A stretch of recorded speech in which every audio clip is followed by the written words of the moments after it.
water every day, maybe twice a day. You fill the kettle, you flip the switch, you wait, it clicks off, you pour.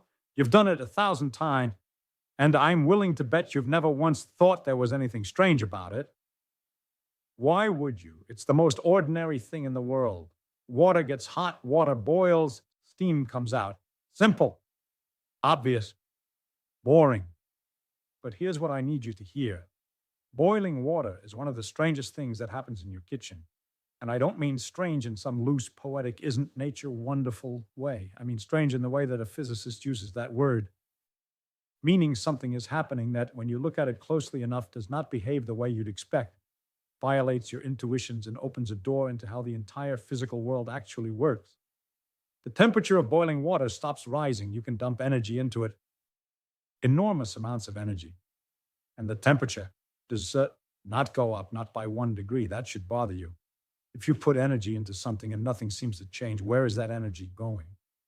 The answer to that question takes you straight down into the world of atoms. And once you're there, you don't see a kettle anymore. You see a war.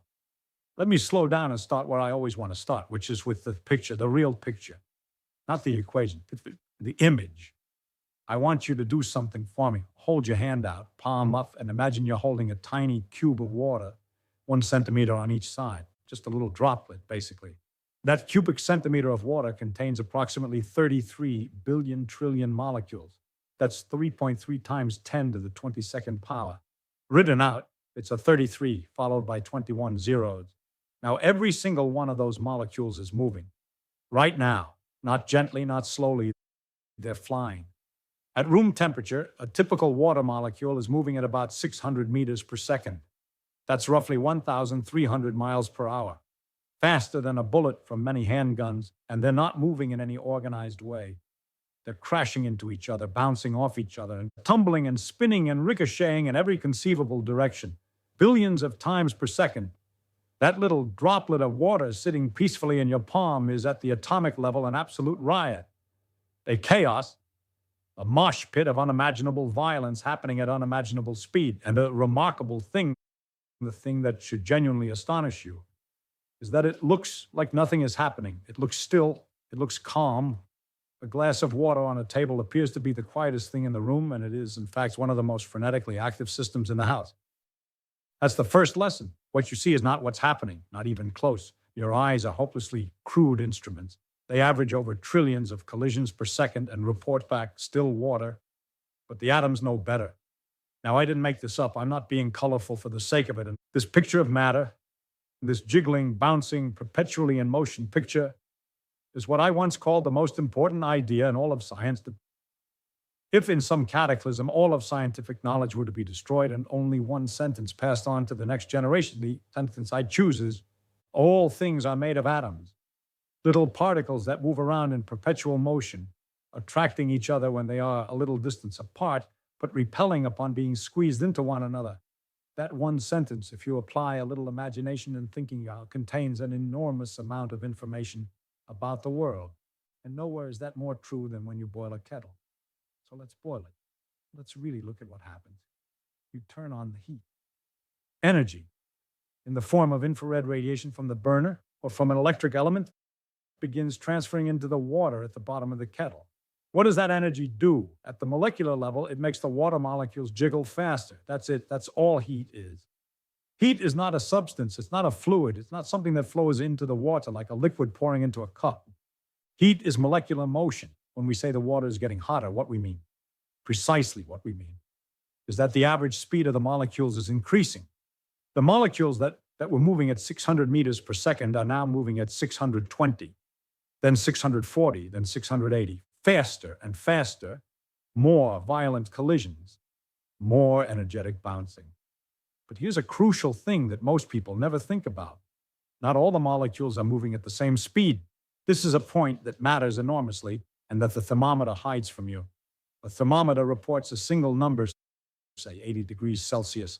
That number is an average. It tells you the average kinetic energy of the molecules, but inside that average, there's a distribution. Some molecules are moving slowly, some are moving at the average speed, and some, a small but critical fraction, are moving much faster than the average. They're the outliers, the speedsters. the ones in the far tail of what physicists call the Maxwell-Boltzmann distribution, first worked out by James Clerk Maxwell in the 1860s. Those fast molecules are the ones that matter when it comes to understanding boiling. And they're the ones that matter when it comes to understanding something you experience every day without thinking about it. Why does a puddle of water on your kitchen counter eventually disappear, even though the room is nowhere near 100 degrees Celsius? Here's the thought experiment. Picture the surface of the water in your kettle. Not from above the way you normally see it, but from the side at the molecular level. You're standing right at the boundary between liquid and air. Below you, it's pandemonium.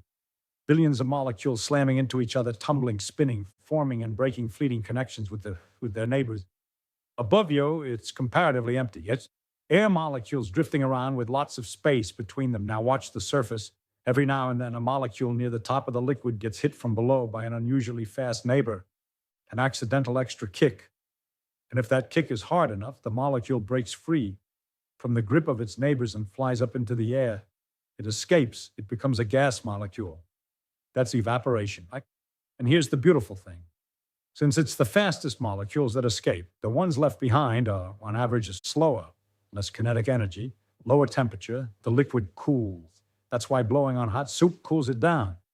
You're sweeping away the vapor above the surface, which means fewer gas molecules come back to the liquid, which means more escape, which means faster cooling. You're exploiting the Maxwell-Boltzmann distribution without knowing it. Every time you blow on a spoonful of soup, you're doing statistical mechanics. Now, all of this, the jiggling, the distribution of speeds, the escape of fast molecules has been going on since you turned on the burner.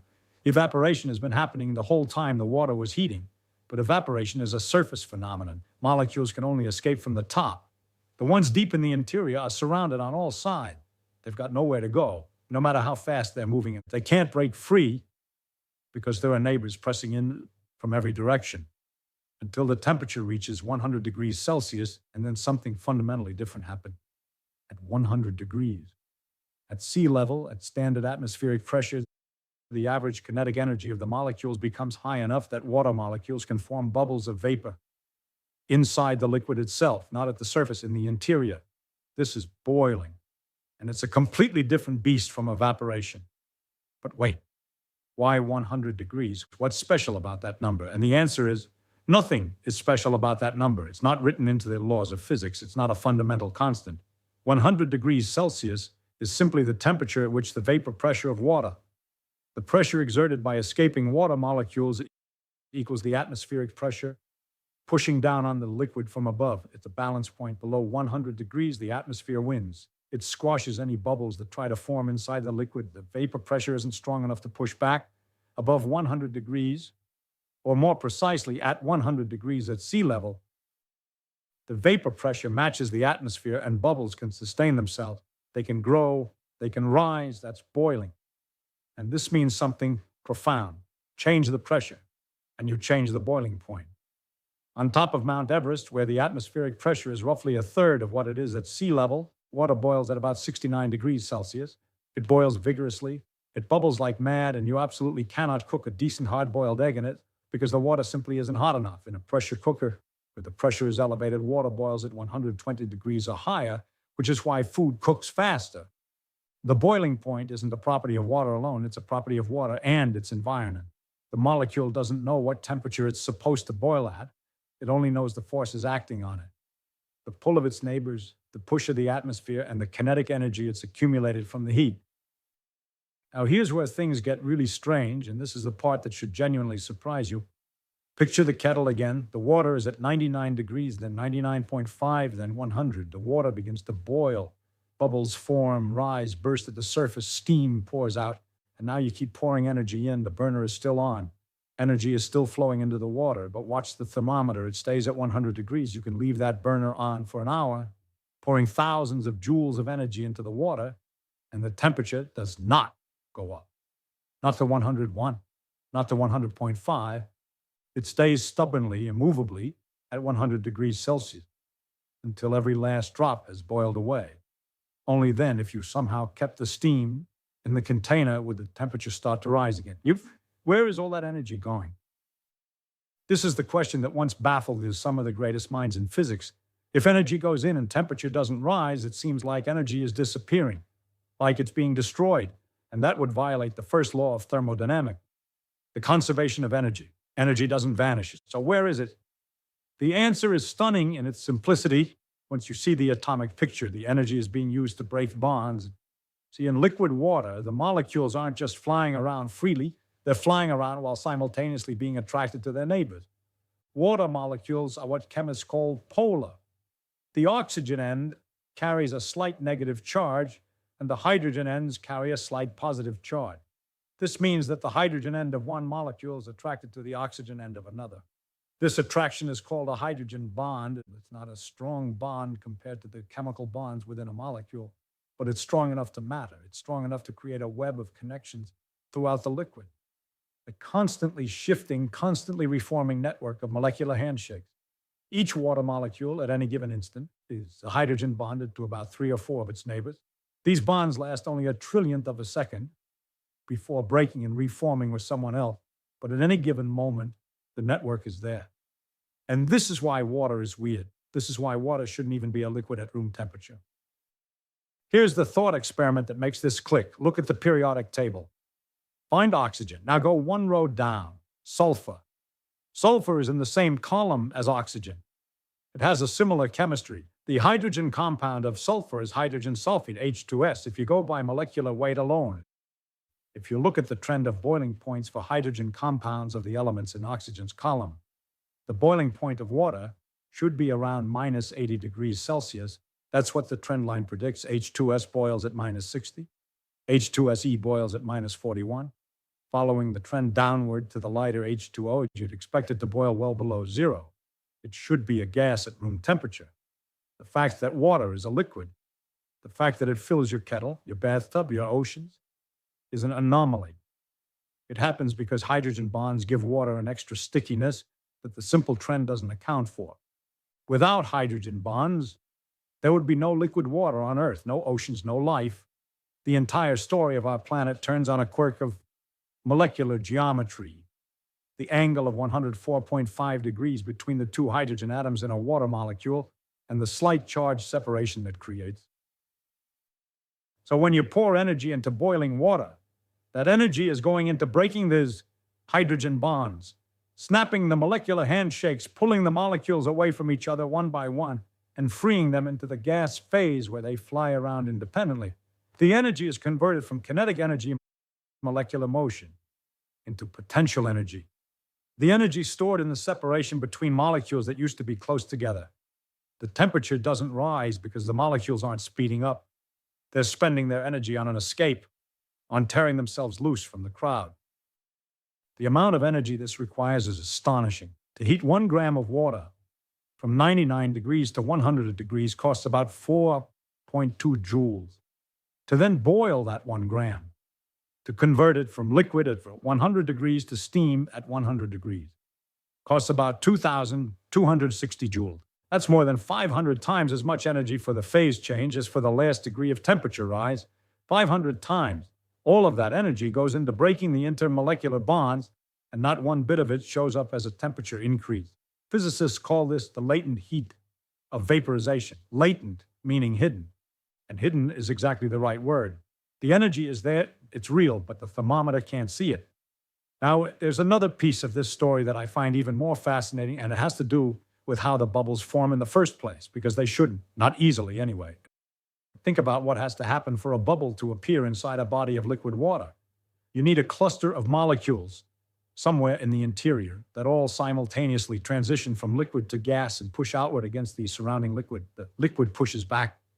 Surface tension, the tendency of the water surface to contract to the smallest possible area, works against bubble formation. For a tiny bubble, the surface tension pressure is enormous. The smaller the bubble, the harder the liquid squeezes it. A bubble at the very first instant of its existence would be unimaginably small, and the surface tension trying to crush it would be unimaginably large. The math says that in perfectly pure water, in a perfectly smooth container, you would have to heat the water far above 100 degrees before bubbles could spontaneously form. The water would superheat. It would sit there at 105, 110, 120 degrees, liquid and still, no bubbles, just getting hotter and more unstable, like a coiled spring. And this actually happens. This is not theoretical. If you heat very pure water in a very smooth container, say a clean glass measuring cup in a microwave, you can superheat it past 100 degrees without it boiling. But the water sits there looking perfectly calm, and it is a bomb. If you then disturb it, drop in a spoon or a sugar crystal or even just jostle the cup, the water erupts explosively. All at once, a violent flash of boiling that can throw scalding water out of the cup and into your face. This is a real danger, documented in emergency rooms, and it happens precisely because the water was too clean and the container too smooth.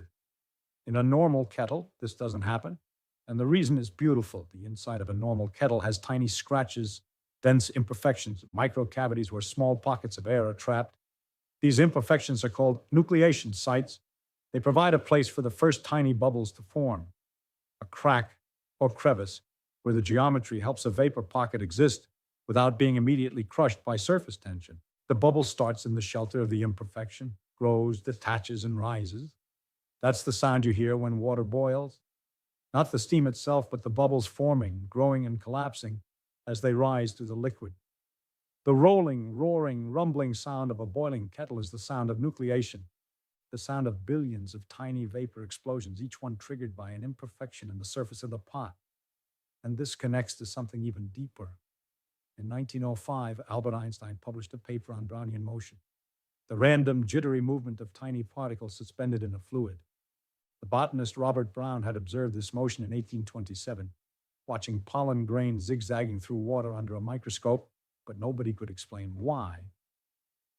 Einstein showed that the motion was caused by the statistical bombardment of the particles by the molecules of the surrounding fluid. The pollen grain was being hit by water molecules from all sides, and because the hits were random, they didn't perfectly cancel out. There was always a slight net push in one direction or another, changing from instant to instant. Einstein worked out the mathematics. The average distance a particle should move in a given time as a function of temperature, the size of the particle, and the number of molecules. In 1908, the French physicist Jean-Baptiste Perrin performed painstaking experiments tracking individual particles through a microscope and confirmed Einstein's predictions with stunning precision. The agreement was so good that it finally convinced the remaining skeptics that atoms were real. Not just useful mathematical fictions, but actual physical objects. Perrin received the 1926 Nobel Prize in Physics for this work. And what I want you to notice is this: the same atomic picture that explains Brownian motion. Molecules crashing into things, transferring energy through random collision, is exactly the picture that explains your boiling kettle. The heat transfer from the burner to the water, the temperature rise, the distribution of molecular speeds, the escape of fast molecules from the surface, the formation of bubbles at nucleation sites. All of it is the same picture. It's atoms in motion, atoms attracting, repelling, colliding, exchanging energy. Every phenomenon in that kettle, from the first hint of warmth to the last puff of steam, is atoms doing what atoms do, nothing more and nothing less.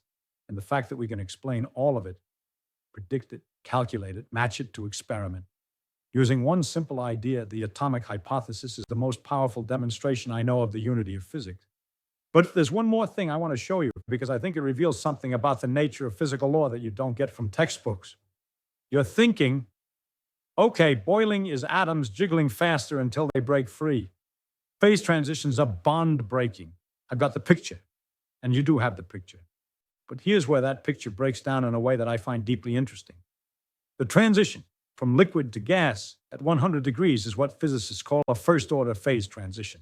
That means it involves a discontinuous jump in certain properties.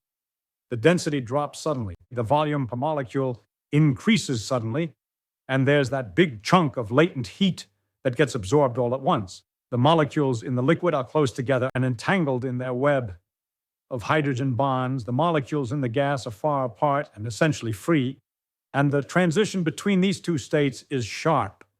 There's no gradual blending, no slow fade from liquid to gas. At the boiling point, the system is in one state or the other, liquid or gas, on or off, except, and this is the part that I think deserves more attention, there's a different way to get from liquid to gas, a sneaky way, a way that avoids the phase transition entirely. If you heat water in a sealed container, so the pressure rises as the temperature rises, something remarkable happens. The boiling point goes up with the pressure, 120 degrees, 150 degrees, 200 degrees. And as you go higher, the liquid becomes less dense. The molecules are more agitated, pushing each other further apart, while the gas above becomes more dense because it's being compressed. That the liquid is getting thinner, the gas is getting thicker, and at a critical point, for water, this is 374 degrees Celsius and 218 atmospheres of pressure, the liquid and the gas become identical. The density of the liquid equals the density of the gas, the surface between them. That boundary where molecules were escaping and returning vanishes. There is no surface. There is no distinction between liquid and gas. There is just a fluid, a supercritical fluid. You can go from what was definitely liquid to what is definitely gas without ever crossing a phase boundary, without ever boiling, without a single bubble forming. This is remarkable. It means the distinction between liquid and gas is not fundamental. There's no law of nature that says these are two different states of matter. They are, in a deep sense, the same state of matter, the same atoms doing the same kinds of things. And whether you call it liquid or gas depends on where you are in the pressure-temperature landscape. The boundary between them is like a ridge on a hillside. You can cross over it sharply, or you can walk around it. The ridge is real, but it doesn't go on forever. It has an end point. And beyond that end point, the distinction disappears. Now, this should change how you think about phases of matter entirely. When you were taught in school that matter comes in three states: solid, liquid, gas. You were given a picture that is, at best, a rough sketch. The real picture is subtler. The real picture has critical points and triple points and phase diagrams with boundaries that curve and terminate, and regions where the categories we've invented don't quite apply. The universe doesn't come pre-labeled, and we impose the labels, and sometimes if you push the conditions far enough, the labels peel off and you're left with the raw physics. Atoms in motion, interacting through forces, organized not by our categories, but by the mathematics of how things actually behave. There's a thread that runs from here into some of the deepest unsolved problems in physics. The theory of phase transitions, a critical phenomena, the renormalization group, the behavior of systems at the boundary between order and disorder. And I think that thread deserves its own conversation, because what happens at a critical point turns out to be one of the most universal and most beautiful patterns in all of nature. But here's what I still can't quite settle in my own mind, and I want to know if it bothers you too. When you pour energy into boiling water and the temperature doesn't budge, when all that energy goes into breaking bonds, into ripping molecules apart from their neighbors, where exactly does the energy go? I said it becomes potential energy, and that's correct as far as it goes. But potential energy of what? Of the separation between molecules? That's a classical answer, and it works. But at the quantum level, the hydrogen bond is a quantum mechanical phenomenon. The attraction between molecules is governed by the distribution of electron clouds, the overlap of wave functions, the subtle interplay of charge and quantum uncertainty. The energy that breaks a hydrogen bond is being stored in the rearrangement of quantum states. And the full quantum description of something as apparently simple as a phase transition, the full story of what happens to the wave function of a trillion molecules, simultaneously transitioning from an entangled liquid network to a collection of free-flying gas particles. That story has never been fully told. Not really. We have approximations, we have models, we have astoundingly good models, but the complete quantum mechanical description of boiling water, starting from the Schrödinger equation and deriving everything, remains beyond our reach. It's one of those problems that sounds simple and is, in practice, fantastically hard. A kettle of boiling water may be the most complex quantum system you interact with on a daily basis, and we can't solve it from first principles. That's the kind of thing that keeps me honest. You can explain boiling water beautifully with the atomic hypothesis. You can make the picture vivid and accurate and predictive, and then you realize that underneath the picture there's another layer, a quantum layer, that you can only glimpse. The atoms are real, the motion is real, the bonds are real, but the full story of what they're doing involves a kind of mathematics that we can write down but cannot solve. The kettle knows the answer. The equations, in principle, contain the answer. But we, with all our cleverness, all our computers, all our centuries of physics, we can only approximate. I think that's the real lesson of the kettle. Not that boiling water is simple and we figured it out. But that even the simplest seeming things, when you look at them honestly, when you look at them the way nature actually works rather than the way textbooks summarize, turn out to be deep, turn out to have layers, turn out to contain unsolved problems. The kettle is not a solved problem. It's a miracle of approximation, layers of understanding stacked on top of each other, each one more accurate than the last, none of them complete. And the thing I keep coming back to, the thing that never stops amazing me, is that it all begins with one idea, one sentence. Atoms exist, they move, they attract, they repel. And from that, you get the sound of water boiling on a Tuesday morning, the steam rising from your cup, the warmth in your hands, and the whole howling, jiggling, smashing, beautiful catastrophe of the physical world doing what it does, whether you're watching or not. The next time you stand in your kitchen waiting for the kettle, listen to it. Really listen. That rising rumble isn't noise. It's the sound of 33 billion trillion molecules breaking free